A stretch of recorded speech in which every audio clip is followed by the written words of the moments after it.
yang menciptakan sistem kerja ini gitu. Kadang-kadang tuh kayak kita tuh bingung ngapain harus melakukan all of these things untuk membuat kita happy dan diterima di masyarakat gitu. But the thing is that ketika aku pernah baca buku populer, teman-teman pasti pernah dengar juga, itu A Book About Hope, penulisnya Mark Manson.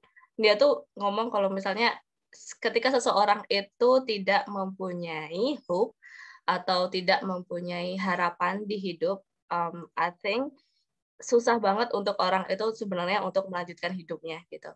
Jadi aku tuh di sini mencoba untuk mengalihkan dan channeling energi aku yang tentang dope tadi, ngapain sih harus kerja, ngapain sih harus punya banyak duit pengennya gitu.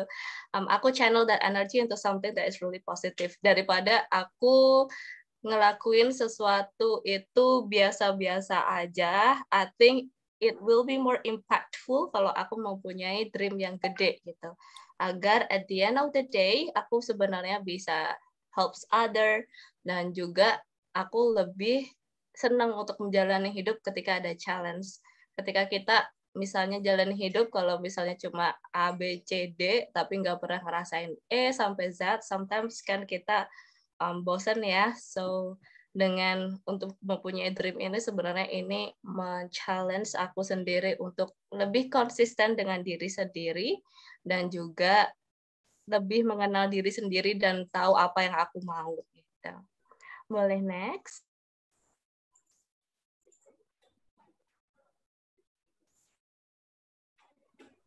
Alright, terus a little bit of background about me.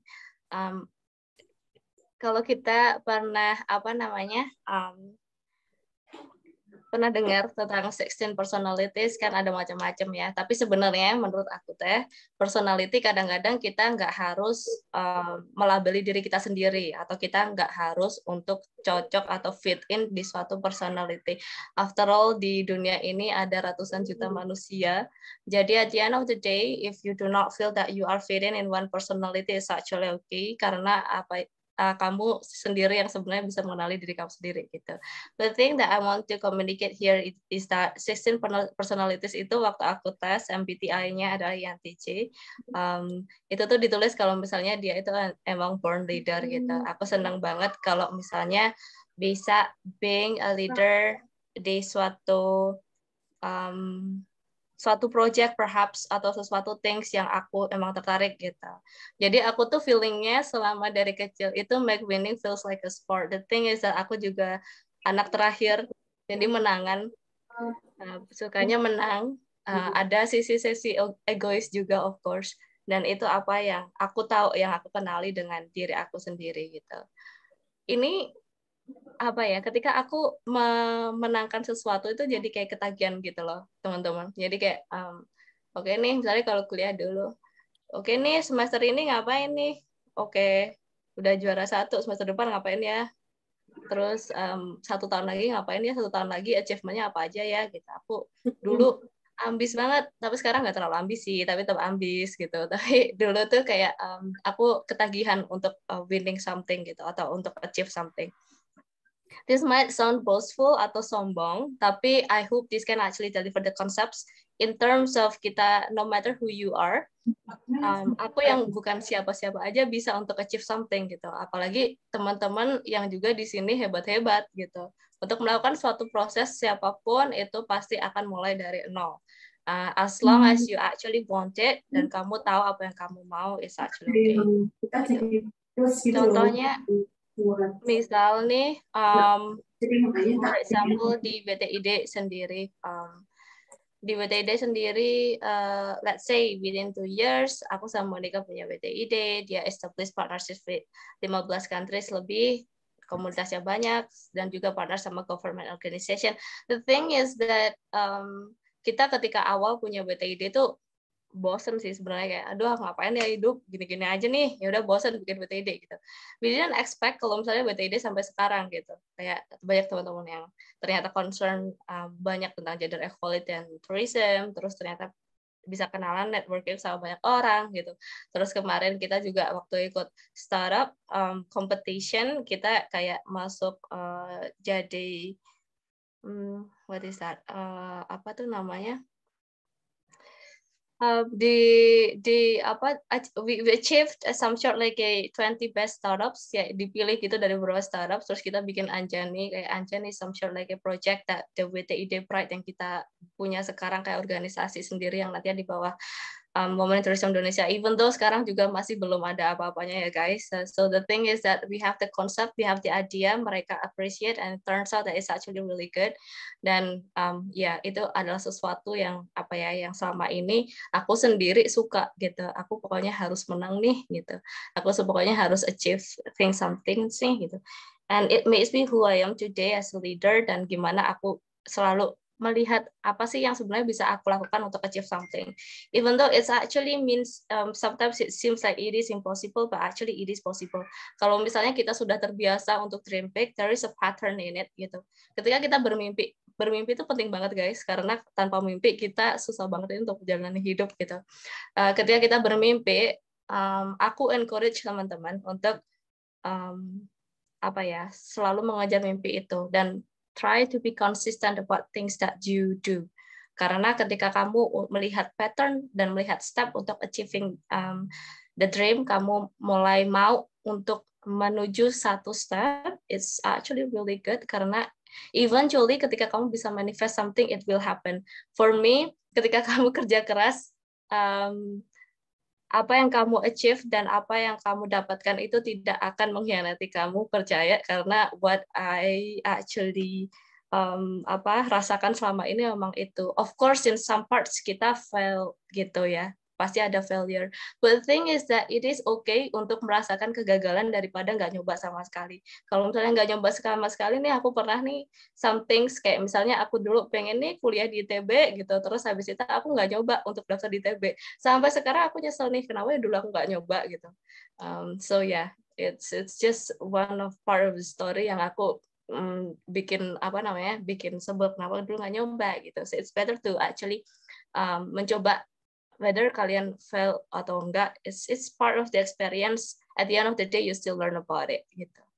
Mungkin boleh next. Thank you. So the bottom line is that to actually achieve the goal, it's really important for you guys to actually understand the assets and liabilities that we have and use it to achieve your success. Which means that apa sih assets yang kita punya dan apa sih kekurangan yang kita punya gitu. For example, di sini ketika kita menjadi leader, itu quality dari orang itu ada apa aja sih? Yang pertama, contohnya self-discipline and intensity. Terus yang kedua, inovasi dan resourcefulness. Gimana kita, apakah jadi seorang leader itu mempunyai inovasi atau kita itu mempunyai resource yang banyak banget nih as a leader and as a human ourselves gitu. Tenacity itu determination, kemauan, kayak firm believer kalau misalnya aku bisa achieve ini gitu. Terus selanjutnya vision and strategy. Jadi kita mempunyai goal, whether seorang leader itu mempunyai vision dan strategi untuk achieve visionnya itu sendiri. Terus gimana eksekusinya, terus gimana dia create sistemnya dalam day to day and operationnya gimana gitu. Terus selanjutnya problem solving and decision making, itu juga highlight qualities dari seseorang leader dan juga we as an individual. Terus selanjutnya direction and influence, gimana itu bisa influence, gimana kita bisa guide teman-teman kita untuk achieve the common goal. Terus selanjutnya adalah collaboration and allyship. Aku pernah tes di sini.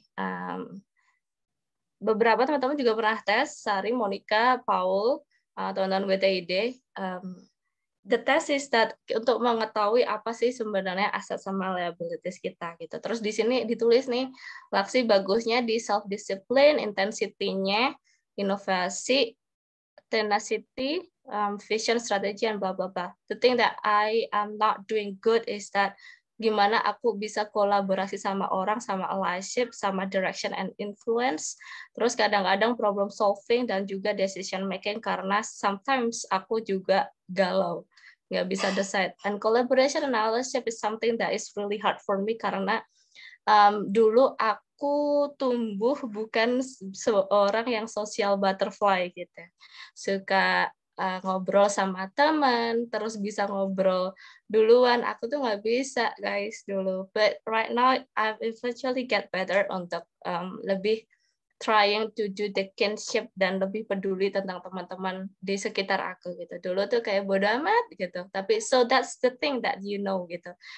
Kalau misalnya kita tahu apa nih liabilities yang kita punya, the thing is that we can start today untuk make this thing better gitu. Daripada nggak tahu sama sekali atau denial about things that we do not have.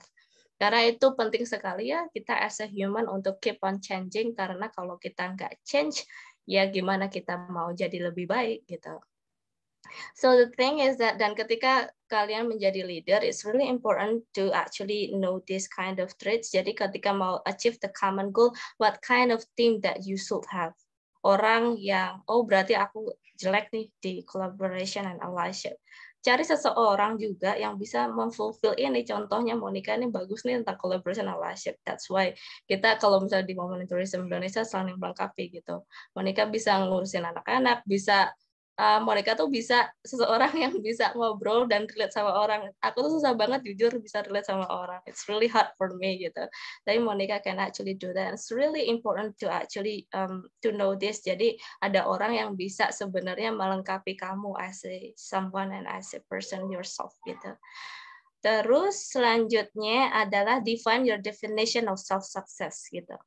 The thing is that ketika kita semakin dini kita bisa menentukan apa yang kita mau, dan semakin dini kita bisa menentukan apa sih yang sebenarnya kita ingin achieve di future, semakin cepat juga kita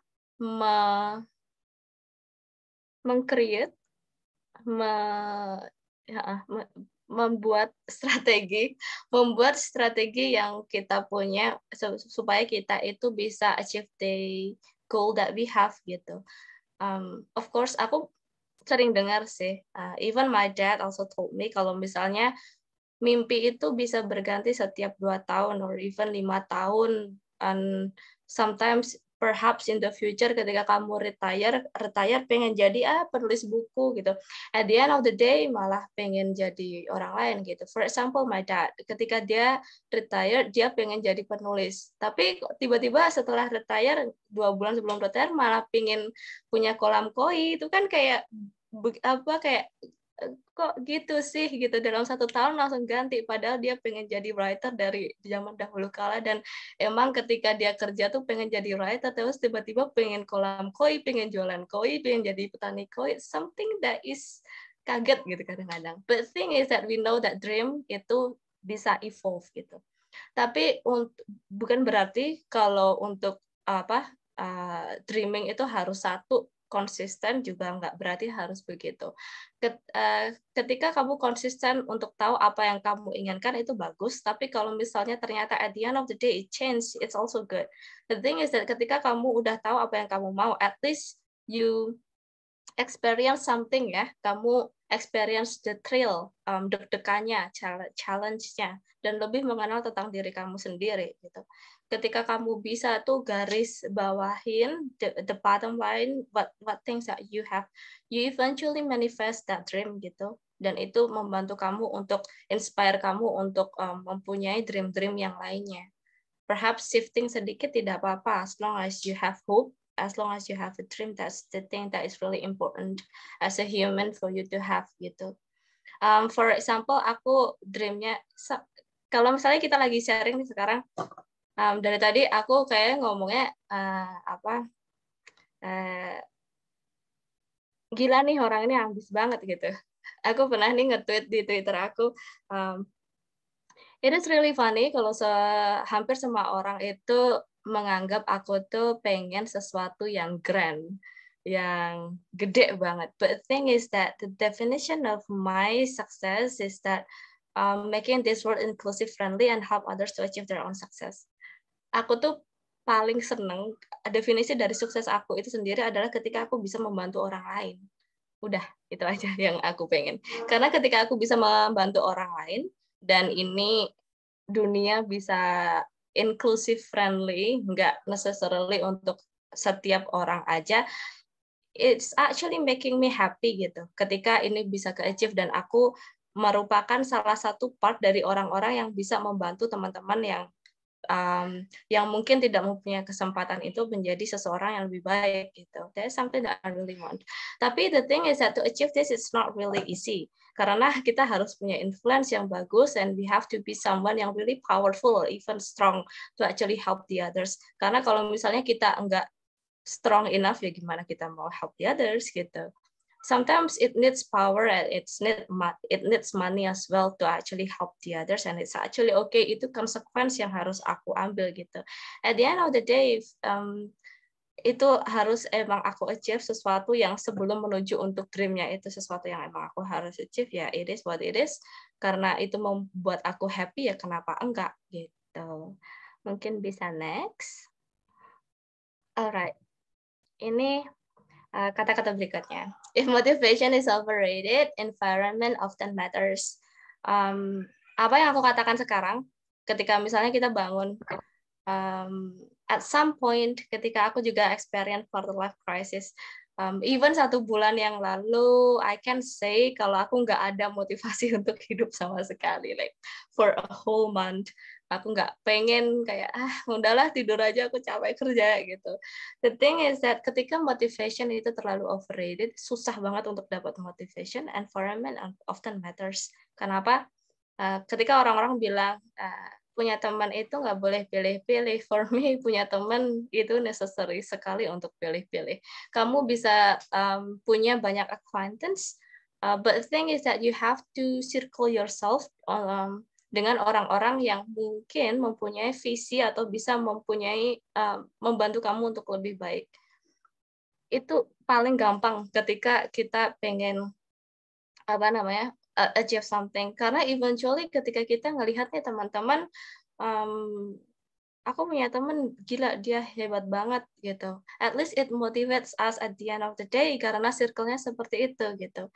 But remember something that is too much itu juga nggak bagus karena ketika kita ngelihat nih semuanya temennya achiever and then at the end of the day we see ourselves kok kita nggak segede itu ya, rumput tetangga kan memang lebih hijau teman-teman. But the thing is that kita harus tahu sebagai individual juga, is that actually something that you really want ketika kamu lihat orang lain gitu. Aku pengen nggak sih sebenarnya seperti dia atau aku cuma pengen rasanya berhasil aja gitu. Kadang-kadang kan kita salah definisi ya, salah definisi dalam artian kayak, oh aku pengen jadi dia nih, dia bisa jadi jubirnya presiden, for example. But the thing is that what you want? Kamu pengen achievement-nya atau kamu pengen achievement seperti dia atau kamu pengen title atau kamu pengen title-nya dan occupation-nya seperti itu. Kita sometimes we just want the sense of accomplishment gitu. Pengen sense of accomplishment itu kalau orang-orang melihat seperti dia. Nah, it is something that we have to define atau kita harus amati dalam diri kita. Nggak melulu sebenarnya kita pengen seperti dia, perhaps we just want to achieve something yang mungkin equal rasanya seperti dia achieve something gitu. Ya, lagi-lagi kita harus evaluasi sendiri-sendiri sih. It's really important untuk punya self-conscious ya. Karena kalau misalnya kita juga ngelihat teman-teman sekitar terus ya, kita bisa stres lama-lama. Si A bisa achieve sesuatu, B bisa achieve sesuatu, C pengen bisa dan pengen achieve sesuatu, terus kita karena kita sebagai orang juga pengen aku nggak mau kalah, for example, I just want to achieve what A did, B did, atau C did, nggak bakal selesai gitu. Is that actually making you happy at the end of the day? If not, then ditch that. Nggak usah ngelakuin itu. Yang paling penting itu something that make you happy. Dan apa yang kamu lakukan pertama kali itu really important. Gitu. Ketika kita kadang-kadang tuh udah pengen melakukan sesuatu ya, it's really, always important. Aku sampai dulu tuh nempelin kata-kata ini di dinding aku ketika aku ngekos. Remember why did you start? Karena aku tahu kalau misalnya kadang-kadang aku tuh orangnya nggak assertive. Aku kadang-kadang orangnya bimbang ketika aku sudah decide gitu. The thing is that kita tuh kadang-kadang ketika ingin decide something, kita tuh overthinking banget, mau decide, banyak pertimbangan yang kita punya lah gitu. Tapi sebenarnya ketika kita untuk memutuskan sesuatu dihadapin oleh dua pilihan, for example, kita analisa yang paling gampang adalah pro and kontranya. Ketika pro-nya itu lebih bagus dan itu lebih achievable, misalnya yang A daripada yang B, dan decide untuk mempunyai si A gitu, atau untuk mendapatkan decision si A itu. Regardless B mungkin membuat kita orang yang lebih baik, tapi at the end of the day, if A is something that you really want, ya udah decide itu aja gitu. Jadi kamu nggak ada no way back gitu. Ketika besok, aduh aku nyesel nih kayaknya B lebih bagus deh. No, remember why did you start and remember why did you choose that. At the end of the day, apa yang kamu putuskan saat itu, sometimes kalau kita overthinking nih ya guys, kadang-kadang itu tuh bukan sesuatu yang kita mau gitu. Ada buku, aku lupa banget aku bacanya apa gitu. Jadi ada suatu sculpture gitu kan di Amerika. Ada orang yang tiba-tiba itu dia tuh bawa artwork-nya ke ke Museum Getty. It's somehow like a museum yang besar di Amerika. Terus kayak aku nemuin sculpture ini gila banget. Kondisinya masih bagus, padahal ini dari tahun yang tua banget. It's really impossible for you to find this kind of sculpture gitu. Orang ketika lihat, lah ini teh palsu gitu. Tapi waktu itu kuratornya yang ada di museum itu tuh kayak amazed banget, kok bisa? Karena itu sculpture-nya itu langka di dunia. Jadi kayak dia merasa pengen mendapatkan sesuatu gitu. Karena kalau museumnya punya sculpture itu, dia namanya bakalan gede gitu. Mereka overthinking. Jadi kayak mereka neliti A sampai Z, kadarnya tanah lah, sampai dalamnya lah.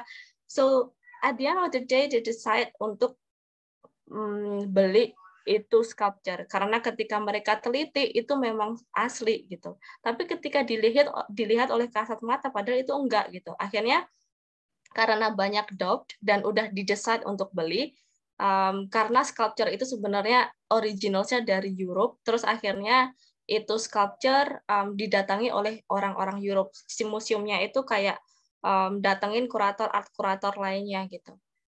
Orang Eropa 3 orang itu semuanya bilang ini palsu gitu. And the first thing that they actually see itu palsu gitu. Regardless kamu ngomong kalau misalnya itu tanahnya sudah dari ribuan tahun lalu. But the thing is that it is fake. Karena apa? It's not possible for sculpture ini untuk eksis di dunia ini dan bisa bagus seperti ini. Orang simbolnya aja salah gitu. Orang ini nggak represent culture pada masa itu gitu. So it's really important for you to not overthinking about your decision. And I learn about this so much ketika at the same time ketika aku harus cepet-cepet nih pro and kontra. Oke, aku udah decide A, ya udah stick to it. You do not need to overthink about it gitu. Karena itu kadang-kadang tuh intuisi pertama itu something that really helps you a lot and it will make something happen really big dan fast gitu. Itu. Selanjutnya boleh. Atomic Habits ini juga bagus untuk diaplikasikan. Salah satu buku, ada juga buku kalau misalnya teman-teman mau, aku ada e-booknya, aku bisa bagi. Jadi gimana tuh sebenarnya ini really important to actually mempunyai habit yang positif di dalam hidup gitu. Ketika kita mau melakukan sesuatu yang lebih baik each day, eventually kita bakal 37 times better karena setiap satu tahun kan ada 365 hari ya. If we get things right in 1%, at the end of the day, kita kalau misalnya itu di multiply 1% 0,01 and then you multiply it, kalian jadi 37 kali better. For example, I'm really sorry. Kausin aku teriak-teriak, but I hope nggak kedengaran. But the thing is that ketika kita nih misalnya let's say, okay, English speaking skill aku cuma 30% hari ini. Terus habis itu aku pengen improve ini deh. Tapi aku tahu kalau misalnya aku jelek banget nih dalam bahasa Inggris, for example, gitu. Tapi kalau misalnya besok kita nggak start untuk learning, untuk ngomong atau nulis, at least get something better, 1% aja, it's okay, because at the end of the day, selama 1 tahun ketika habit itu kamu lakukan untuk writing, untuk ngomong, ya kamu bakal 37 times lebih baik, gitu. Imagine kalau kamu nggak melakukan apapun, kamu sekarang ada 30%. Aku bisa ngomong 1 tahun setelahnya, it will be really hard for you to actually speak English. It will be really hard for you to actually write something in English, even though at the beginning you start at 30%. Karena itu bukan habit yang kita nggak membangun habit untuk melakukan itu. Jadi it's really important, no matter how small that you do, it's really important at the end of the day, karena kalau itu dimultiply kayak compound interest, kalau teman-teman pernah dengar kalau misalnya kita main saham atau main obligasi reksadana, ketika tumbuh 1%, ya at the end of the day hari kedua itu naiknya enggak 1% lagi, tapi let's say 30 dikali 1%, terus dikali 1%-nya lagi dari akumulasi besok yang kalian sudah achieve, gitu. Jadi it's really important to have this kind of mindset. Next. Alright, dan ini caranya untuk start habit. Jadi di sini kita itu harus punya, let me see, catatan aku kadang-kadang lupa nih. Nah, yang pertama tuh adalah ada cue, craving, response, and reward. Cue itu piece of information that suggests there's a reward to be found. At the end of the day, kalau misalnya kamu bisa get out of the bed, for example, rewardnya apa nih? Kalau aku selama 1 bulan bisa get out of my bed early, aku bakal boleh makan coklat sepuasnya atau cookies selama 1 bulan penuh, gitu. So untuk making habit, it's really necessary untuk kita untuk suggest kalau at the end of the day you get a reward from it. The thing is that if you cannot actually reward it with something that you can actually buy or seek secara physical, gampang teman-teman caranya kalau kita pakai logic aja, get out of the bed. Kita bangun jam 5 setiap pagi gitu. Apa yang kamu dapetin nggak usah deh kamu dapat cookies at the end of the day. Kalau kamu get out of your bed early, you have so much time to do gitu. Ketika aku tuh ngerasa kadang-kadang tuh 24 jam sehari itu nggak cukup. Ketika aku bisa get out of the bed early, of course untuk aku achieve sesuatu itu akan lebih cepat dan lebih gampang dan lebih mudah.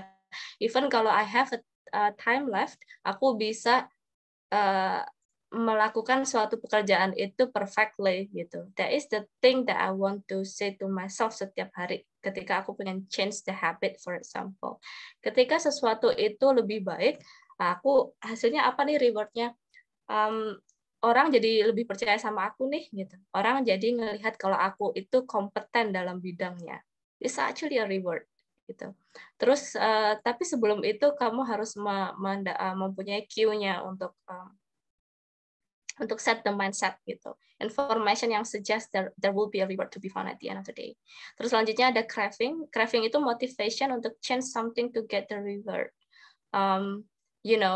Ketika kita menjalankan sesuatu untuk get out of the bed early, terus akhirnya satu hari nih, ketika kita bisa get out of the bed early, kita dapetin nih sesuatu reward yang sebenarnya enggak necessarily langsung dihargai, tapi orang udah praise kita karena kita bisa melakukan suatu pekerjaan lebih early gitu.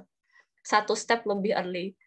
Jadi kita senang nih di praise. Nah, itu kan bikin kita craving for that attention, the craving for that praise gitu. Karena kita terbiasa, kita senang nih untuk mendapat praise-nya itu. Jadi it's really important to create some sort like a craving. Kalau misalnya kalian pengen reward-nya itu secara fisikal, aku pengen makan cookies, ya udah kamu beli aja dulu cookiesnya, just put it in front of yourself, liatin tuh aja cookiesnya. Kalau misalnya you can actually do that, ya udah, jadi kemotivasi gitu loh, kayak oh aku harus bisa makan itu cookies gitu, makanya aku harus get out of the bed early gitu. Terus selanjutnya itu response, itu whatever thought or action you need to take to get to the reward. Jadi akhirnya ketika kalian craving, kalian punya suggestion, akhirnya kalian trying your best to do something gitu. Ya udahlah, aku pokoknya mau bangun soalnya aku nggak mau tahu aku harus mempunyai kebiasaan ini agar bisa makan cookies gitu. Agar aku dipercaya orang. So that's the response that we have. Akhirnya punya rewardnya deh. Terus selesai kita punya satu habit, kita bisa moving on to another habit. Moving on to another habit gitu. It's really important to have small step. Gak usah melakukan sesuatu yang besar-besar, yang kecil aja dulu. At the end of the day, pasti bisa achieve goal-nya. Gitu. Next.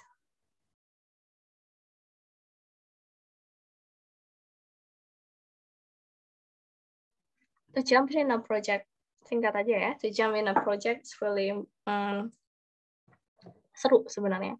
Ketika kita bisa define ourselves, aku belajar teori of change and impact measurement management ketika 1 tahun lalu barusan juga.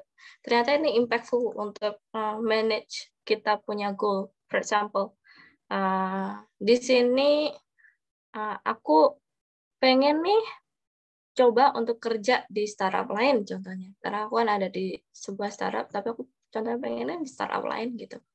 For example, terus activities on inputs. Di sini kita tulis what are the specific activities yang bisa kita lakukan untuk address atau untuk solve the problem atau untuk achieve something that we want.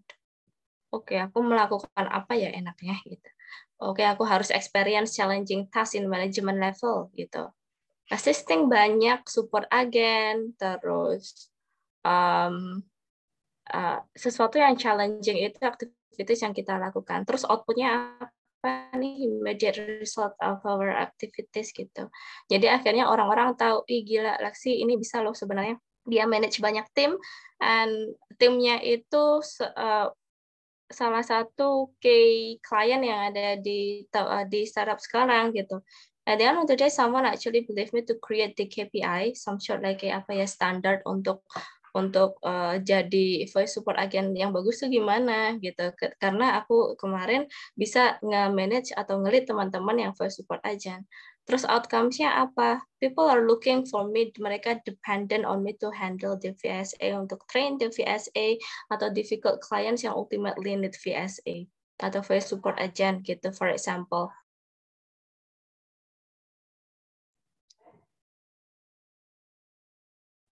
Terus akhirnya ketika aku melihat outcomes-nya itu, so orang-orang jadi percaya. So the impact statement is really important guys. Ketika ini sebenarnya bisa kalian lakukan ketika kalian nulis resume gitu. Kadang-kadang kan kita cenderung nulis cuma assisting 18 voice support agent gitu doang. The thing is that it's really important for you to actually put impact statement in your CV. Apa sih hasilnya? Sebutin aja. Akhirnya bisa manage handle ke client, numbernya berapa, assisting the team to tackle 7.000 inbounds per week gitu. Kan ada, kalau misalnya ada angkanya kan orang lebih bisa feel it dan ngelihat itu sebagai tolak ukur yang lebih pasti. Even ini theory of change dan juga impact management, you can actually use it for a project. Bisa teman-teman cari search di mana aja. Kemarin kalau nggak salah BTD Camp juga, kalau misalnya teman-teman pernah ikutan, itu juga ngomongin tentang theory of change and impact management. It's really important dan juga useful untuk kalian punya project. Next. Oke, ini kadang-kadang kita tuh kalau melakukan sesuatu, kenapa ya aku nervous banget pas mau perkenalan project gitu. Kenapa sih aku sekarang nervous nih mau lomba, aku nervous nih mau belajar, aku nervous nih mau kelas gitu. The thing is that yang mau aku katakan ke teman-teman adalah nervous is actually a good sign to show that we care and we want make things better. Contohnya apa? Ketika kita ngerasain nervous itu berarti suatu tanda kalau misalnya itu kita peduli akan hal itu dan kita pengen membuat sesuatu itu lebih baik. Kadang-kadang kan kalau nervous itu kan diasosiasikan oleh energi yang negatif ya, tapi itu sebenarnya kita bisa channel itu untuk hal-hal yang positif gitu. Semakin kita nervous, perhaps learning proses yang kita lakukan itu belum banyak. Karena at the end of the day, kalau learning proses yang kita dapatkan itu sebenarnya banyak, perhaps kita ketika mau lomba anxious nih, jadi nervous nih. Tapi ketika lomba ternyata cuma gini doang gitu. Karena apa? Karena learning process yang teman-teman lakukan itu banyak. Somehow kalau kalian misalnya ever to feel the nervous atau anxious about something, perhaps learning prosesnya yang boleh ditambah biar less nervous. Tapi kadang-kadang itu nggak semata-mata itu sih. Ada juga yang ngerasa emang ya deg-degan aja gitu. Belajar juga udah belajar tapi deg-degan aja gitu. It also happens. Dan kalau misalnya itu emang deg-degan aja, believe me, ketika kalian melakukan itu, I think kalian nggak akan nervous sih, even though kalian nervous pun. Again, channel the energy into something positive. Ubah mindset-nya, oh, aku care about this, that's why aku harus keep on learning about this agar nervous aku kurang. If it's not the case, bukan learning prosesnya, perhaps there's something else that you need to solve. Gitu. I care about this, jadi aku harus find other issue kenapa aku nervous. Gitu. Boleh next? To detach or be understanding about emotion management. Sometimes aku pernah nulis ini sih sebenarnya di LinkedIn kemarin juga waktu ada Audrey, aku ada pernah sharing juga sama Audrey tentang emotions and empathy dan some short like that. So the thing is that kita tuh sering asosiasikan kalau emotion itu sesuatu yang negatif. Sebenarnya orang-orang di tahun 1900-an juga berpikir kalau misalnya intense emotion itu sesuatu yang tidak baik. Akhirnya banyak tuh operasi yang dilakukan waktu itu guys sebenarnya tahun 1920-an. Orang itu nge-remove saraf otaknya, satu saraf otaknya itu agar atau part dari otaknya if I'm not mistaken, agar untuk nggak ngerasain emosi sama sekali. Gitu. Dan itu banyak dilakukan. Even thousands people do di operasi. Ketika operasi ternyata mereka nggak bisa merasakan emosi sama sekali, benar. Tapi at the end of the day mereka nggak bisa ngerasain emosi sama sekali, padahal emosi itu something that is really important loh. Kenapa? Karena imagine that we do not actually have emotion at all. For example, kita punya bisnis, terus kita losing $1 million company, tapi kalau kita nggak punya emosi sama sekali, ya kalau ngerasain kehilangan bisnis, dan ketika kalian seru ngelihat di YouTube, itu nggak ada bedanya, karena nggak punya emosi. Padahal ngelihat YouTube itu sesuatu yang, for example, bikin kita entertained ya.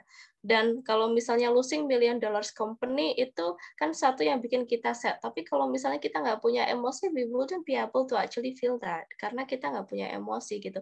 And it happens with people yang ngelakuin operasi pada tahun itu 1900-an gitu. Ini menandakan bahwa kalau misalnya kita mau achieve something, itu require willpower yang banyak untuk achieve self-control gitu. Emotion itu sesuatu instrumen yang baik untuk menentukan decision making, tapi kita tuh kadang-kadang tuh nggak realize kalau misalnya emotion itu important. Karena emosi itu ketika kita bisa manage dengan baik, daripada nggak punya emosi sama sekali, itu bisa membantu kita untuk set priorities. Karena apa? Kalau misalnya aku mau pergi ke meeting sekarang aku mau berangkat 30 menit sebelumnya, tapi aku ternyata telat bangun tuh 15 menit sebelumnya. And then I think terus aku menemukan masalah nih, aduh sepatu aku rusak ternyata, padahal ini the best shoes that I have gitu. Terus karena aku nggak punya emosi, aku nggak mau tahu, pokoknya ini sepatu aku harus bagus dulu, aku mau ini dulu deh, benerin sepatu aku dulu deh. It doesn't make sense gitu. Jadi emosi itu ketika kita bisa punya self control, kita itu bisa itu akan lebih baik ketika untuk melakukan sesuatu gitu. Dan be nice to people, karena ketika kita ada di perjalanan kita, no matter how bad that person is, perhaps for you, ketika mereka nggak bisa melakukan sesuatu yang baik gitu, for me at the end of the day kita tuh nggak boleh nge-hurt people orang lain juga, makanya emosi itu penting gitu. Because you will find that person ketika kalian going up dan kalian meeting someone when you are actually going up, you will actually meet that person when you are going down. Kenapa? Karena ya kalau misalnya amit-amit nih, kalau misalnya kita fail to something, kita kan pasti butuh bantuan ya. At the end of the day, perhaps that someone is someone that actually will help you out. So just be nice to people. It's important punya emotion aside to set the priorities. Juga bagus untuk manage networking gitu. Boleh next? Oke, dan ini yang terakhir, the Dunning-Kruger effect. Kita itu kadang-kadang berpikir ketika kita ini keterbalikan dengan grafik yang tadi. Semakin kita nervous, berarti kita need something to learn. Kadang-kadang tuh ada orang yang overconfident nih. Aku nggak feeling nervous at all. Walaupun nervous, aku belum learning proses aku belum banyak gitu. This is what the graphic is actually telling us, the Dunning-Kruger effect. Teman-teman pasti juga banyak yang udah pernah dengar gitu. Of course, I know everything. Padahal kompetensi kita itu masih kecil. Ada tuh kecenderungan juga sifat-sifat yang kita punya gitu. Contohnya selama 26 tahun aku sekarang, pasti aku mempunyai suatu idealis sendiri, suatu persepsi tentang pandangan hidup sendiri selama aku experience the life. Of course, we have this kind of idealism gitu. Tapi at the end of the day, kita tuh kadang-kadang lupa kalau sebenarnya selama kita hidup itu kita harus tetap belajar gitu. Selama 26 tahun hidup itu kita butuh untuk unlearn sesuatu atau unlearn idealisme kita karena idealisme kita itu mungkin nggak cocok 10 tahun ke depan atau 5 tahun ke depan gitu. Even sekarang kalau ngelihat teman-teman sekarang kan banyak teknologi ya. Startup banyak banget menjamur and using technology as well. Dan aku pikir universitas sekarang susah banget untuk catch up apa yang didemandkan oleh industri kita. Supply-nya dikit banget nih. The thing is that we have to keep evolving gitu. Jadi kita harus punya self conscious ya ketika kita jadi orang. Be ready to unlearn something, to gain some new experience, dan juga to learn banyak sesuatu. Ketika kita, teman-teman akan merasakan ketika kita banyak belajar, itu semakin banyak yang kita nggak tahu di dunia ini. At the end of the day, it make us lebih bijak dan juga lebih open tentang semua pandangan yang ada. Begitu. Terima kasih, I think selesai ya, sudah slides-nya. Aku lupa. Ya, udah selesai. Thank you teman-teman. Semoga bermanfaat. Oke, thank you Kak Laksi. Ini ternyata di tempat aku hujan. Semoga suaranya tetap terdengar dengan jelas ya teman-teman. Oke. Setelah mendengarkan pemaparan dari Kak Laksi, kita mungkin bisa langsung masuk ke question and answer, pertanyaan jawab. Jadi teman-teman yang punya pertanyaan, boleh bisa langsung banget di drop di chat box. Nanti kita akan bacakan pertanyaan satu persatu.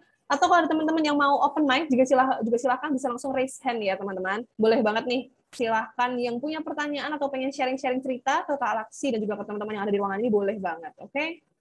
Mungkin sambil menunggu nih, tadi mendengarkan referensi-referensi dari Kak Laksi ini ternyata buku-bukunya menarik-menarik sekali ya, banyak sekali buku yang dibaca dan juga salah satu buku yang juga aku baca adalah bukunya James Clear yang Atomic Habits. Itu memang sedikit banyak menyadarkan kita kalau harus mulai dari hal-hal kecil begitu dan juga menginvestasikan hampir setiap hari ya untuk mencari kebiasaan yang bisa kita nikmati begitu kurang lebih.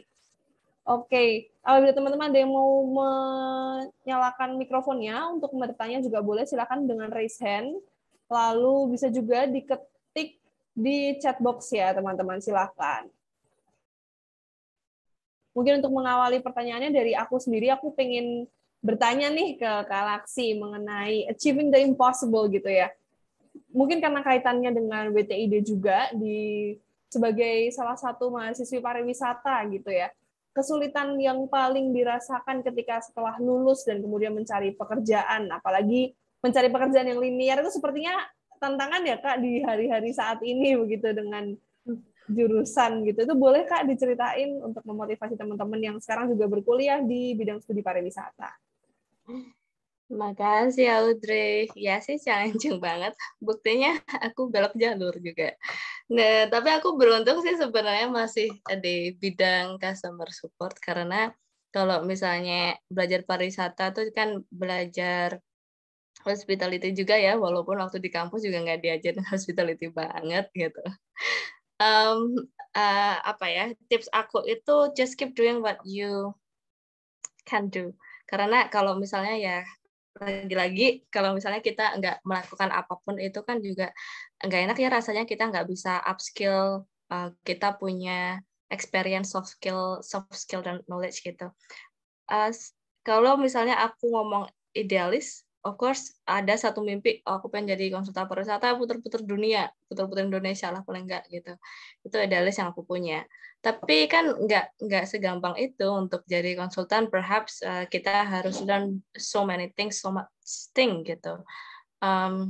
Ya instead of mungkin ketika ketemu perusahaan aku nggak mau deh masuk ke situ karena it's not kayaknya nggak cocok dengan culture aku gitu ya nggak apa-apa. At the end of the day akhirnya ya udahlah bikin campaign dulu tentang pariwisata, perhaps bisa jadi konsultan di other other supporting other supporting thing di industri ini gitu ya. Itu sih gitu. To shift the dream is not is not easy untuk kita untuk menerima.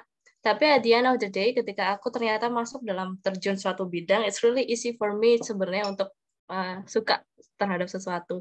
Jadi aku beruntung di situ sih. Jadi kayak oh ya udahlah, sekarang masuk jadi di industri customer service, ternyata masuk startup jadi tahu nih tentang startup, terus jadi tahu nih tentang bidang customer service, ternyata asik juga at the end of the day gitu.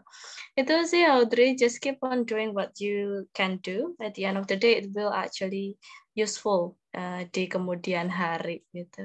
I think itu. Semoga menjawab. Oke, thank you Kak Laksi ya sangat menjawab ya. Jadi benar yang dikatakan Kak Laksi, mungkin kayak tidak ada hari esok kalau nggak kita mulai dari sekarang juga ya Kak, menikmati apa yang dilakukan sekarang gitu. Oke, ini ada pertanyaan nih Kak. Di chat box-nya kita coba bacakan dari Mei Maharani, dari Kak Mei.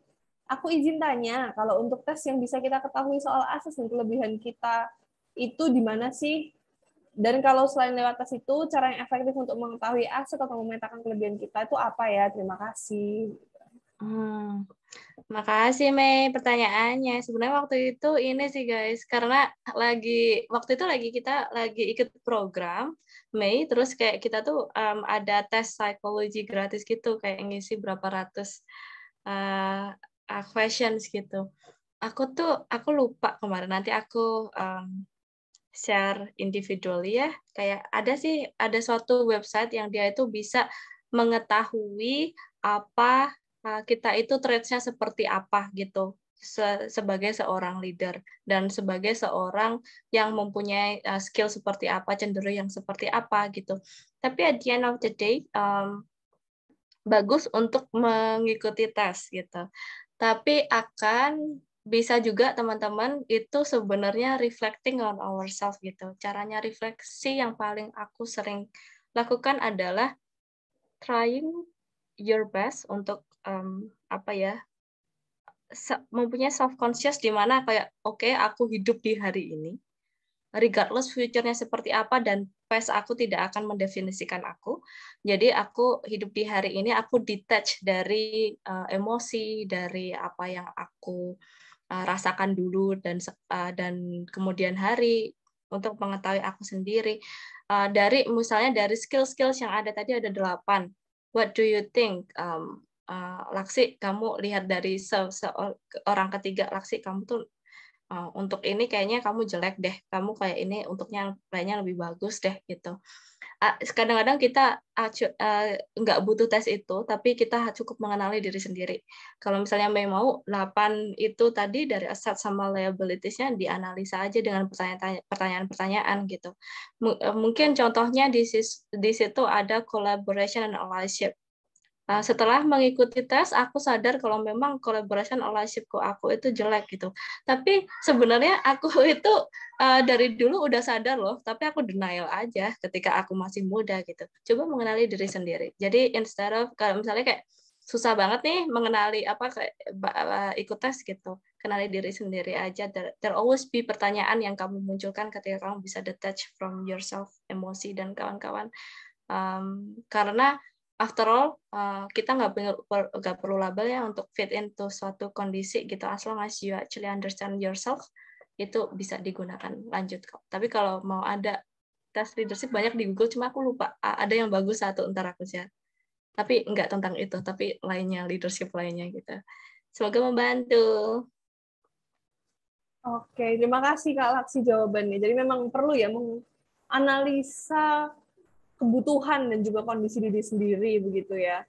Oke teman-teman, mungkin yang pertanyaan bisa langsung di drop lagi di chat box, silahkan ditulis lagi kalau misalnya teman-teman punya pertanyaan terkait dengan materi yang disampaikan atau malah mungkin mau sharing juga boleh dan juga mau ngasih reaction juga boleh ya teman-teman. Kita santai aja di sesi sharing-sharing sore hari ini begitu. Masih ditunggu teman-teman yang punya pertanyaan atau malah pengen curhat juga boleh, nggak apa-apa. Nanti kita akan ngobrol dengan asik, dengan santai begitu ya. Benar. Oke. Jujur aku juga baru tahu ternyata ada tes-tes yang seperti ini ya, karena sejauh ini kan kita cuma tahunya mungkin sebatas yang seperti MBTI, lalu atau baca-baca horoskop mungkin ya kalau yang teman-teman yang kurang mengerti gitu kondisinya. Benar. Oke. Ternyata Kak Laksi ini ekstrovert ya, agak berkebalikan dengan aku sendiri introvert gitu. Oke. Benar-benar. Oke, teman-teman yang punya pertanyaan boleh silakan, kita bisa diskusikan dengan santai aja. Atau mungkin yang masih bingung nih dengan kondisi sekarang aku sedang menghadapi hal-hal seperti ini, sedang ada yang ingin di-sharingkan atau ingin mencari validasi untuk mengambil langkah tertentu juga boleh, nanti kita diskusikan lagi gitu teman-teman. Oke. Oke, ada yang raise hand, Dian Puji Lestari. Mungkin bisa di open mic-nya, silahkan Kak Dian. Iya, selamat sore semuanya. Sore. Iya, jadi pertanyaan saya kan seperti yang tadi Kak Laksi bilang bahwa kita itu boleh punya banyak mimpi. Kalau dari Kak Laksi sendiri, eh, Kak Laksi ini membatasi nggak sih berapa banyak impian yang Kak Laksi punya gitu? Karena kan semakin banyak kita punya impian, nanti malah nggak bisa fokus dalam mencapai impian itu. Kalau dari Kak Laksi sendiri gimana dalam menanggapi itu? Terima kasih, Kak. Oke, thank you Dian pertanyaannya. Bagus tuh pertanyaannya sebenarnya. Kadang-kadang kita tuh nggak punya self control ya, maunya banyak. Ya, itu bagus sih sebenarnya pertanyaan. Lagi-lagi kenali diri sendiri juga. Apakah kita tuh sebenarnya bisa tuh anaknya multitasking gitu. Kalau misalnya multitasking is actually hard, ya udah nggak usah aja gitu. For me sama kayak atomic habit tadi, dikit-dikit. Jadi ketika ada suatu dream nih, katakanlah ada 3 dreams yang kita punya gitu. Selesaiin satu-satu dulu, baru melangkah ke selanjutnya gitu.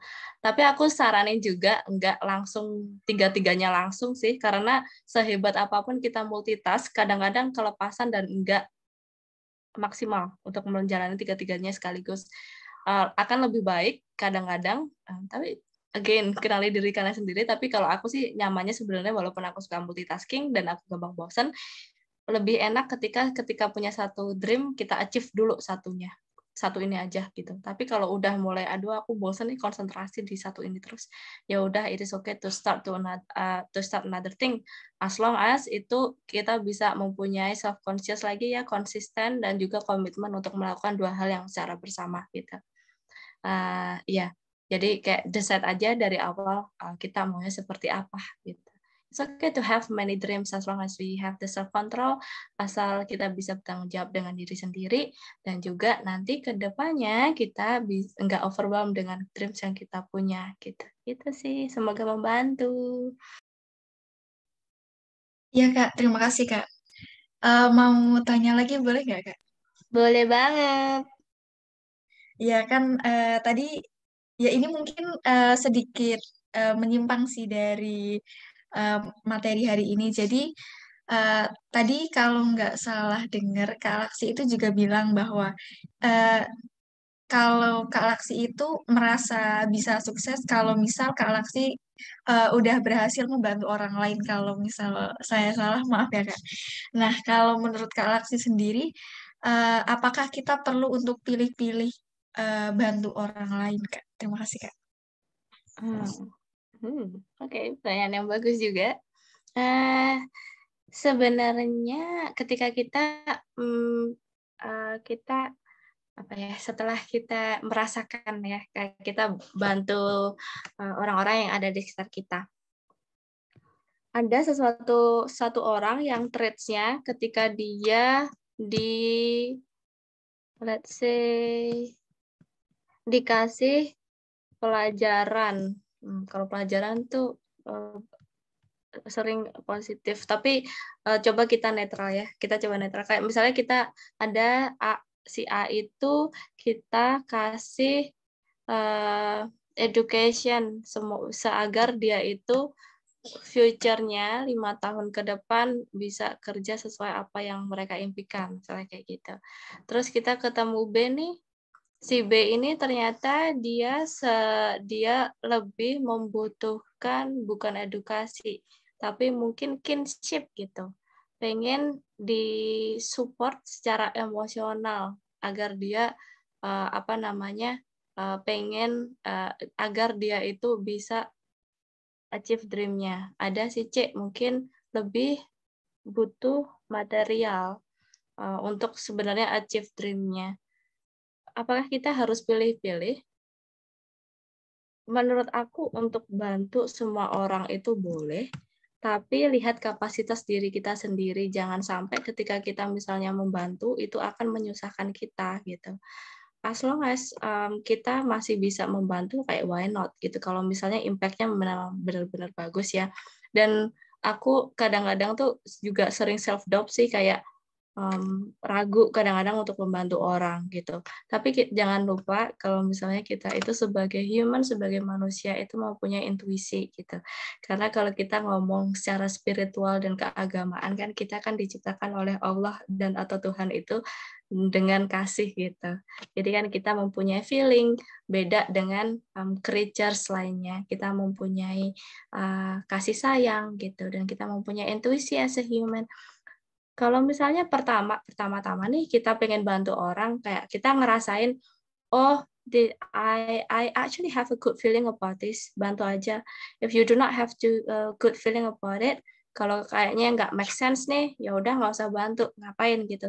At the end of the day, kalau misalnya intuisi kamu bilang I have a good feeling about it, tapi ternyata dianya orang yang dibantu itu outputnya nggak sesuai yang dia ekspektasikan dan kita ekspektasikan di awal, ya nggak apa-apa, kita udah bantu gitu. Tapi one thing that kita harus tanamkan di pikiran kita adalah bantu orang kalau misalnya itu nggak menyusahkan kita, sebisa mungkin itu sih. Karena misalnya kalau in my case, aku pengennya bantu orangnya itu kan sesuatu yang mungkin susah banget ya. I have to gain much power dan juga much stability untuk itu. For me, aku susah itu untuk pilih-pilih. Tapi at the end of the day, I have the intuition again. Kalau menurut itu baik, kenapa enggak? Kalau akhirnya at the end of the day itu disalahgunakan ya yang kalau misalnya kita kecewa ya beginningnya kita niatnya awalnya baik.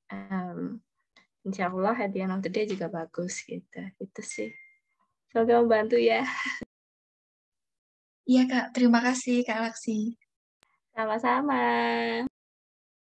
Oke, terima kasih Dian atas pertanyaannya. Ya menarik banget ya, tetap bener juga kalau misalnya kadang di tengah jalan itu kita nggak pernah tahu kadang kondisinya seperti apa, lalu ada momen di mana ada baiknya memang kita kembali fokus ke diri sendiri juga ya, Kak Laksi. Itu sepertinya mengasyikan, kemudian dinamika-dinamika seperti itu. Ini ada pertanyaan tambahan mungkin dari aku, Kak Laksi, menanggapi pertanyaan Dian tadi.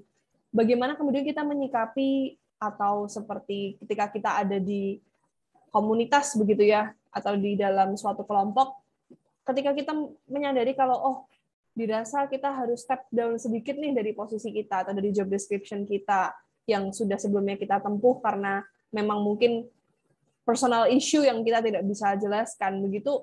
Pernah mengalami nggak sih Kak Laksi? Kalau misalnya pernah, mungkin apa yang harus kita baiknya lakukan gitu? Thank you Audrey pertanyaannya. Ketika ada di suatu komunitas gitu, tolong dilurusin ya Audrey kalau misalnya salah. Berarti pertanyaannya adalah ketika seseorang kita udah melakukan atau udah membantu dan juga kita mempunyai common goal, terus seseorang itu ada personal issue, terus setelah apapun setelah ada yang kita lakukan baik-baik di kerjaan, terus at the end of the day dia ternyata nggak bisa achieve goal-nya itu dan mengganggu kita gitu atau bukan atau gimana? Sorry, Ini Audrey. lebih ke diri sendiri gitu sih Kak Laksi. Misalnya ketika kita sudah melakukan sesuatu yang sudah konstan nih, sudah berhasil, lalu ada momen di mana kita perlu step down karena satu dan lain hal gitu Kak. Kitanya ya jadi. Iya. Alright, makasih Audrey. Nah, itu sebenarnya masih challenge juga sih untuk aku. Selalu setiap akhir tahun dan setiap awal tahun aku tuh pasti ada quarter life crisis gitu. Jadi kayak pusing gitu. Kayak kadang-kadang tuh kayak selama 1 tahun ini kayak aku nggak mau ngapain ya gitu. Padahal juga udah nggak mau ngapain, tapi aku selalu kerasa aku nggak ngapa-ngapain gitu. Self reflectionnya terlalu overthinking. Kayak aku selalu ngerasa kurang terus. Jadinya di awal tahun tuh ketika teman-teman bikin resolusi, aku tuh rasanya kayak sedih banget, depresi, nih ngapain nih aku kemarin nggak ngapa-ngapain nih gitu. It's really hard. Susah banget untuk menghadapi itu. Tapi gimana aku bangkit? Itu sebenarnya aku juga masih misteri sih, karena aku orangnya itu cenderung sukanya menangan gitu. Jadi untuk menerima sebuah ketidakpuasan itu bukan aku banget intinya gitu. Jadi ketika ada kekecewaan itu tuh ini susah banget, tapi ini sebenarnya apa yang harus kita lakukan itu yaitu menerima diri sendiri. Kalau bahasa Jawa legowo, kalau bahasa Inggris accepting yourself gitu. Nggak apa-apa untuk tone down karena kita kan nggak bisa selalu mengontrol apapun yang kita pengen gitu. Kalau misalnya itu faktor eksternal, it's not something that we can control, then we cannot do anything about it. Ya udah, at the end of the day we have to accept that. Gitu. Kalau misalnya emang itu susah banget untuk menerima itu, kadang-kadang tuh kita harus shifting energinya nih. Dan untuk channeling energi itu emang susah banget sih guys. Jadi kayak kalau misalnya untuk shifting energi nih misalnya temukan kesenangan lain atau hope yang lain, misalnya dalam pekerjaan aku kayaknya nggak achieve banyak nih gitu. Mungkin temukan misalnya di hobi, you can actually make something out of your hobby. Daripada fokus untuk kekecewaan ini, shifting aja tuh channel energinya yang negatif itu. It is a sign that we actually care about ourselves ya. Kalau nervous itu jangan di negatifin, dipositifin aja. Kita shifting aja ke hobi. Wah, I still can actually do something out of my hobby loh gitu. It is okay to tone down a little bit, berarti memang harus tone down sekarang karena ya it's not something that we can control. Tapi kalau if we can actually control about it, we can try to make things better day by day gitu. Contohnya WTID punya nih program output activities banyak banget. Sama Monica waktu itu awal tahun banyak. Tapi ternyata kemarin Omicron. Aduh, banyak banget plans yang nggak kejadian. Even ada 2 plans yang kita udah di-reject gitu. Itu bikin stres sih. I'm not gonna lie. Tapi at the end of the day, setelah musuh kita kan waktu ya guys. Jadi kalau waktu yang akan menjawab dan temukan spiritual kalian di mana gitu. Kadang-kadang hubungan dengan Tuhan atau hubungan dengan alam atau hubungan apapun yang bisa kalian bikin tenang saat itu, untuk menerima keadaan yang tidak memuaskan atau harus tone down a little bit, ya do it as long as it can actually make you happy, dan try to save the energy gitu. Karena ya udah, karena kalau bisa kita sering menerima tentang apa yang kita punya, kekurangan kita, semakin tahun semakin kita dewasa, akhirnya kita bisa ini sih, mengalah egoisnya gitu. Semoga membantu ya Audrey. Susah sih, tapi you will eventually get there.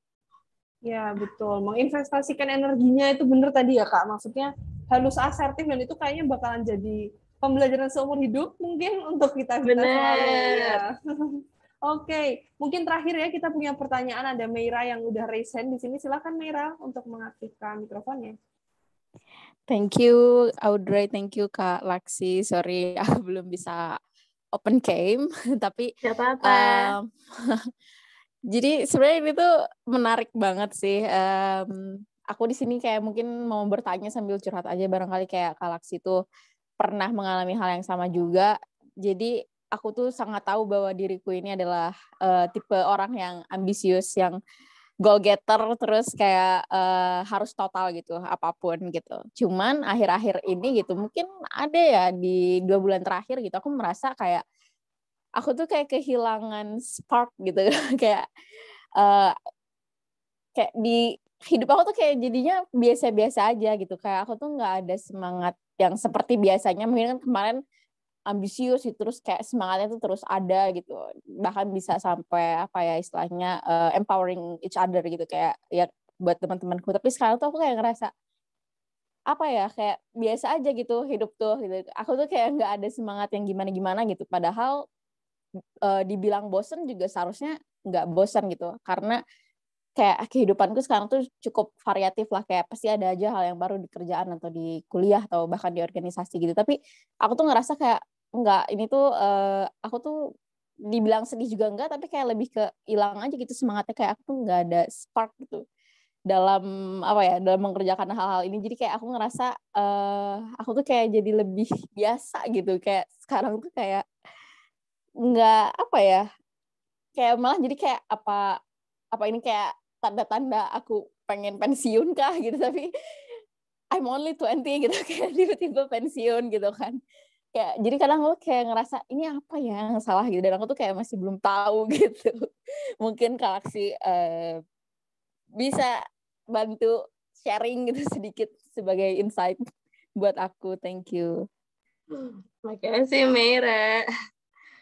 Jujur, aku sama Monica sering banget nih ngomongin ini. Mungkin Monica juga nanti bisa deh cuap-cuap. Semoga ini tidak spill ya Monica. Jadi aku tuh sama Monica tuh sering banget ngomong, kita tuh dari dulu ambis mulu. Apa nggak capek gitu? Capek sih. Karena apa? Karena ya emang sekarang udah I'm not gonna lie, berapa bulan lalu kita teh kayak down banget ya. Males banget, bangun aja males, rasanya pengen tidur terus gitu. Nggak apa-apa. Walaupun aku anaknya kayaknya di sini kelihatannya positif banget ya. Woi, achieve the impossible. Believe me, I'm not that positive. Aku juga pernah down banget. Bahkan kayak pengen di kamar terus, nggak ngobrol sama orang lain because you know like, there's just lots of thing on my mind, dan aku nggak mempunyai sparks untuk hidup gitu. Itu wajar banget. Berarti it is showing, your body is actually showing that you care about yourself. Mainnya itu lagi pengen rest mungkin. Setelah aku kemarin tuh analisa, mungkin there's lots of thing yang aku lihat di HP, misal di sosial media, atau even aku ngelihat achievement-nya orang lain gitu. Aku jadi mungkin aku denial kayak enggak kok, aku tahu apa yang aku pengen gitu. Tapi kan siapa tahu ada unconsciousness di diri kita, di apa, kalau misalnya kita tuh sebenarnya ngelihat kalau kita tuh harus race dalam hidup terus gitu. Tapi kadang-kadang ketika kita lost the sparks, perhaps ini waktu yang baik untuk kita untuk refleksi diri dan lebih terkoneksi dengan hal sekitar kita. Aku tuh buku bagus. Aku tuh suka ya, apa ya, kalau lagi stres tuh aku suka baca buku yang ini, yang ada spiritualnya, tapi kebanyakan yang nulis itu pemuka agama yang ada agama Buddha gitu. Kadang-kadang kita harus slow down ketika mind kita itu penuh, busy banget, overcrowded gitu. Kadang-kadang tuh kita memang harus pause sejenak untuk melakukan sesuatu. Nggak apa-apa nggak ada sparks. Kalau memang itu dasarnya ambisius, I can guarantee pasti kalau emang dasarnya ambisius pasti tetap akan melakukan hal yang terbaik. Contohnya, ini ketika aku dulu mungkin kelihatan ya kalau misalnya lagi di universitas mau menang lomba juara 1, juara 2 udah kelihatan title-nya dapat. Tapi kalau misalnya lagi kerja nih, susah banget sih dapat achievement, susah banget sih dapat praise gitu. Kayaknya kayak gitu. Cuma at the end of the day, ketika kita tuh orangnya emang dasarnya punya traits ambisius, dan anaknya itu sukanya go-getter gitu, itu pasti no matter what you are doing at the moment is actually something that is really best for you to do gitu. Mungkin kayak kesannya nggak seberapa gitu, tapi what you are doing is actually good loh at the moment. Nggak seperti teman-teman yang lainnya mungkin yang nggak mempunyai traits ambisius itu, karena misalnya orang yang mungkin belum menemukan traits ambisius atau jadi orang yang go-getter, perhaps mereka mempunyai kesulitan untuk mempunyai sifat itu, dan mereka nggak punya sparks also. Tapi kan problem kita kan mempunyai ambisius, tapi kita nggak punya sparks. Kita masih dianugerahi lah untuk mempunyai ambisi itu. Mungkin ya istirahat dulu sih, Mera, memang perhaps kita butuh istirahat. Nggak usah dipaksain, karena kalau misalnya kita maksain terus itu tambah pusing, karena karena kita mikirin overthinking about it gitu. Lagi-lagi memang harus di-shifting energinya, atau mungkin menemukan spiritualitas, ngobrol sama Tuhan, atau perhaps jalan-jalan dulu, ngelihat pantai, bengong, aku harus menemukan diri aku sendiri nih gitu. It's okay to actually not to finding the sparks. Kalau misalnya kita racing terus ya capek loh sebenarnya capek banget gitu. Lagi-lagi harus nerima sih. Bahasa Jawanya nerimo, legowo. Lama-lama kita bisa deal dengan itu. Susah banget. Time will tell. Tapi ya itu. As long as kita masih finding the hope is actually good. Hope-nya nggak usah jauh-jauh. 10 tahun aku harus jadi presiden, misalnya nggak usah. Besok aja bisa bangun pagi, bisa makan enak. It's actually already a hope itself gitu. Besok aku mau makan mie ayam yang enak banget, itu kan juga hope ya. Gitu. Berusaha berhenti dan juga berusaha menemukan apa yang outcome-nya atau hope-nya itu short term gitu. Jadi tetap menginspirasi kita untuk tetap bangun besoknya, jangan tidur terus gitu. It's okay to not finding the sparks. Pasti kita bisa kok besok gitu. Itu mungkin hanya fase di hidup gitu.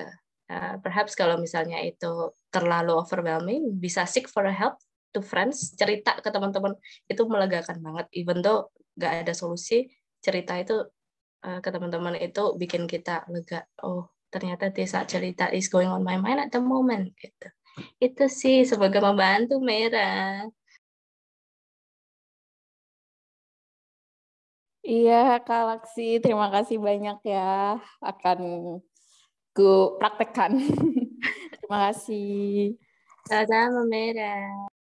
Oke, terima kasih untuk pertanyaan-pertanyaan yang sudah masuk dan juga diskusinya dengan Kak Laksi, teman-teman. Bagi yang sudah mengisi post-test, silakan untuk memberikan reaction nih, teman-teman semua yang ada di ruangan ini, silakan untuk mulai mengisi post-testnya, dan juga boleh kayak reaction-nya gimana nih? Apakah sudah mengisi post-testnya atau belum? Lalu, oke, banyak yang sudah reaction. Oke, ada yang udah reaction juga ya, teman-teman. Sudah siap. Oke. Oke, mungkin sambil menunggu teman-teman yang masih mau mengisi post-test, sekali lagi kami ucapkan terima kasih untuk teman-teman yang sudah datang, baik dari WTID maupun dari Rise Foundation. Semoga sore ini kita memberikan banyak manfaat dalam diskusi ya, dengan Kak Laksi sebagai co-founder WTID dengan materi Achieving the Impossible gitu. Oke, sambil mengisi post-test mungkin kita mau ada sesi foto bersama nih dari operator, boleh? Atau gimana? Biasanya sih kita foto-foto ya untuk mengingat kembali. Oke, boleh. Oke. Jadi mungkin share screen-nya bisa dimatikan dulu dari operator, lalu kita siap-siap untuk foto bersama untuk menyalakan kameranya ya teman-teman. Oke. Yuk boleh yang tidak ada halangan menyalakan kamera, silakan menyalakan kamera.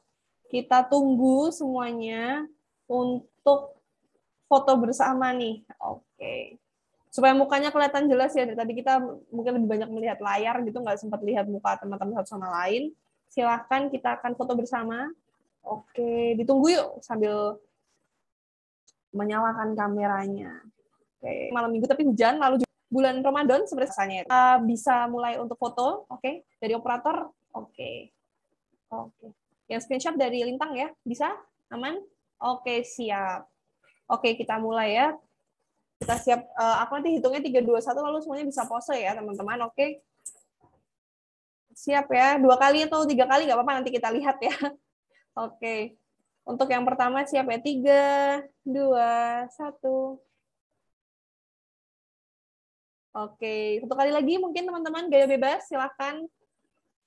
Yang kita ceria ya menyambut bulan Ramadan. Nanti minggu depan juga masih ada lagi WTIB weekend class-nya. Oke, siap? Satu kali lagi ya. 3, 2, 1. Oke, aman. Aman sekali. Oke, terima kasih teman-teman yang sudah meluangkan waktunya. Terima kasih juga kepada Kak Laksi sudah menyampaikan materi Achieving the Impossible yang memberi kita satu lagi secercah harapan lagi untuk keep on going atas apa yang kita kerjakan. Lalu kembali mengingatkan teman-teman minggu depan masih ada lagi Weekend Champion Academy atau Weekend Class yang kedua. Materinya apa? Nanti kita lihat ya, kita tunggu publikasinya. Oke, kalau begitu saya sebagai moderator undur diri. Terima kasih atas teman-teman yang sudah ikut berpartisipasi aktif dalam diskusi di sore hari ini. Semoga sehat selalu, selamat menyambut bulan Ramadan bagi yang merayakan, dan juga dilancarkan semua urusannya. Oke, terima kasih dan sampai jumpa. Dadah, terima kasih. Terima kasih semuanya.